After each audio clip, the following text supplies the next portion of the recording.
Sur le seuil de la grande nuit si noire, le sage n'est plus qu'un pauvre orphelin. Et la sagesse des fourmis n'est pas plus avancée sur ce point que l'insouciance des oiseaux du ciel. Les circonstances de la vie qui touchent à la continuation de l'existence demandent une préparation et admettent parfois un apprentissage ou une accoutumance. Mais on n'apprend pas à mourir. On ne se prépare pas à ce qui est d'un tout autre ordre. Ce que la mort exige, c'est une préparation sans préparatif.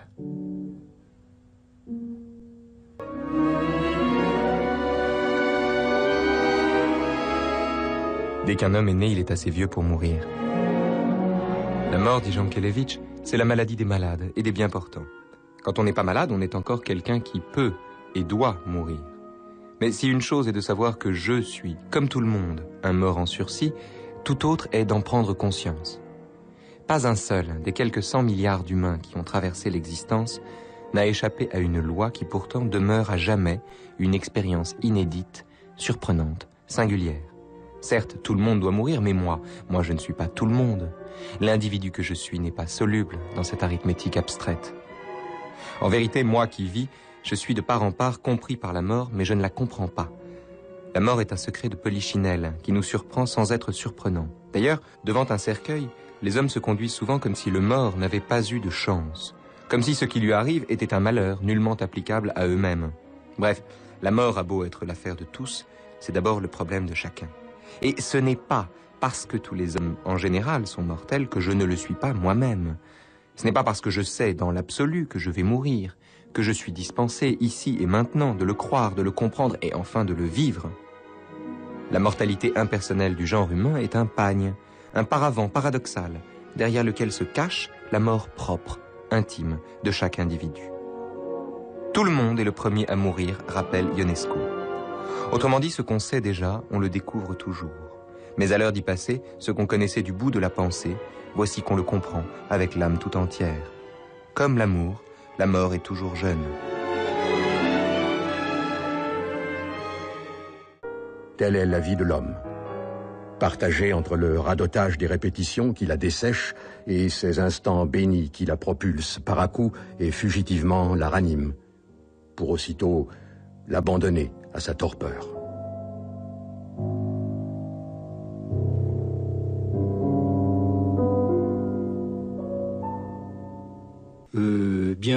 Nous sommes un roseau pensant, aussi faible qu'un roseau, n'importe quel être naturel qui peut mourir, un animal, un végétal. Mais en même temps, nous pensons. Alors, nous avons aussi la pensée de la mort qui nous attend. Et en tant que nous pensons, eh bien, nous sommes quand même supérieurs à ceux qui ne pensent pas leur propre disparition. Et donc, en tant qu'être intermédiaire, nous avons aussi la conscience à la fois de notre finitude, on pourrait dire organique, et en même temps de notre sorte de destinée étrange, à savoir que nous avons la conscience de cette finitude organique, à savoir tout simplement que nous avons dans la douleur la conscience de notre douleur, et puis dans la mort, en tout cas dans l'attente de la mort, la préscience de cette possibilité, on pourrait dire nécessaire. Bon, l'impossible nécessaire va nous arriver. Alors c'est ça qui est notre finitude, mais une finitude très, très exactement humaine.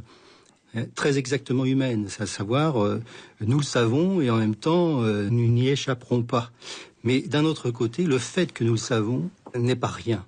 C'est-à-dire, si on était simplement dans une pensée strictement matérialiste, par exemple celle d'Épicure qui dirait, ou de Lucrèce qui dirait, à partir du moment où la matière et le cerveau disparaissent dans son organisation, eh bien il n'y a plus de pensée. Bon, donc si on était totalement matérialiste, tout s'arrête, et même toute une philosophie de la mort s'arrête. Il n'y a pas à dire quelque chose de plus.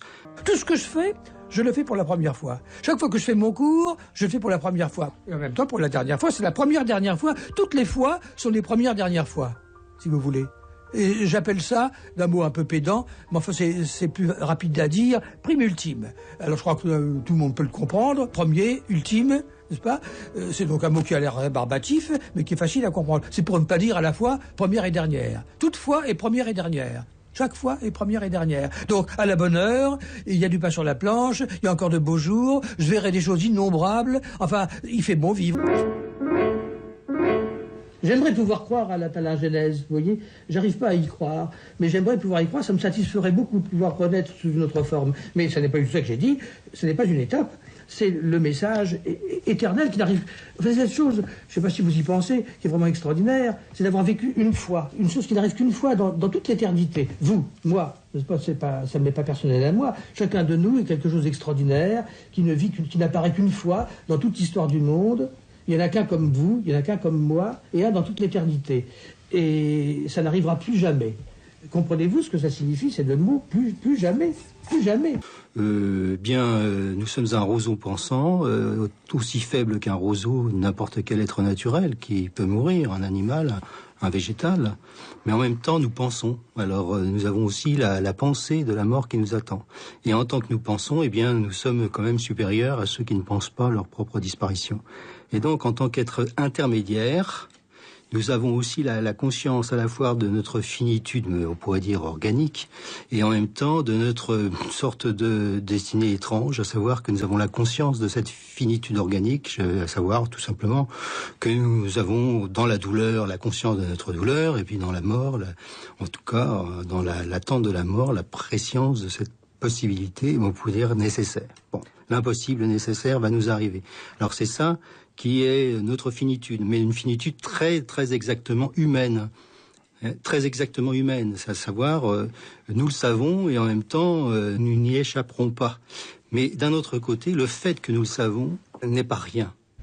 Les matinées sont belles, les couchers de soleil sont aussi beaux que les levées du jour, midi est une très belle heure aussi, l'hiver est beau, le printemps est beau, l'aube est belle et le crépuscule également. Au fond, il n'y a pas de saison belle. Et bien de même pour les saisons de la vie, elles sont toutes belles, et la jeunesse quelquefois est très mélancolique, orageuse, elle m'a laissé des souvenirs très tourmentés, mais je ne peux pas distinguer ce qui est la vérité et ce qui vient d'un éclairage posthume, d'un éclairage rétrospectif. Jean Morel. Tout printemps est une mort. Il n'y a pas d'autre vie que cette vie-ci. Je vais mourir, n'est-ce pas? Et dans la mesure où je vais mourir, je sais que tout disparaît pour moi. Qu'est-ce que c'est qu'une vie mortelle? Ça veut dire qu'à chaque instant, non seulement il y a à chaque instant mort en quelque sorte à soi-même, c'est pas, c'est le temps, c'est la temporalité, mais le fait même de savoir qu'un jour je vais mourir, ça fait que ma responsabilité est engagée et que l'autre va mourir. L'expérience de la mort, c'est l'expérience du fait qu'il n'y a qu'une vie, n'est-ce pas? Et c'est pour cela que dire que l'homme est un être mortel est indispensable. Il n'y a qu'une vie, il n'y a pas d'autre vie que celle que nous vivons, et cette vie est toujours singulière, n'est-ce pas? Il n'y a aucune raison transcendante, aucune vérité transcendante qui permettrait de rendre compte de la vie. Donc la vie est toujours indéfinissable, si vous voulez, c'est un mystère. La mort est un mystère parce que ce n'est pas un secret.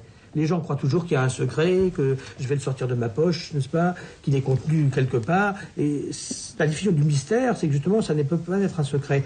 L'anéantissement, mon anéantissement, le mien personnel, qui me choque particulièrement d'ailleurs, cet anéantissement me paraît une idée absolument confuse et obscure, dans laquelle je ne mets rien de pensable.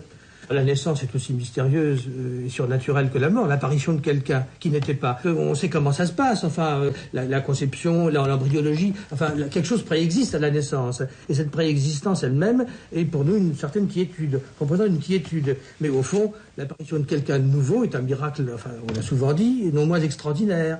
Et alors, quand quelqu'un est mort, un être cher, pour prendre l'expérience de la mort la plus courante, enfin celle qui parle le plus éloquemment à chacun de nous, la plus poignante, la disparition d'un être cher. Alors, cette promenade de 70 ans, de 80 ans, dans le firmament du destin, qu'est-ce que ça signifie? Quelqu'un est né, a vécu, est mort, est disparu, sans laisser l'adresse? C'est là que régit pour moi l'espérance. C'est la surnaturalité de ce message. Qu'est-ce qu'il signifie? Je ne veux pas dire que ce quelqu'un est quelque part maintenant qu'il m'entend. N'est-ce pas, qu'il m'entend, qu'il a un fil spécial avec moi, et qu'il est comme les auditeurs invisibles qui nous écoutent maintenant. Il n'est nulle part, et il est en dehors du temps. Mais le fait qu'il a vécu, cette promenade dans le destin est un profond mystère, un mystère qui est pour moi consolant et est un principe d'espérance. La mort, c'est tout de même l'idée qu'on se fait de sa propre disparition. Je dis bien l'idée, la conscience qu'on prend d'une disparition qui va venir. C'est-à-dire quelque chose qui est de l'ordre de la conscience qu'on prend. Bien.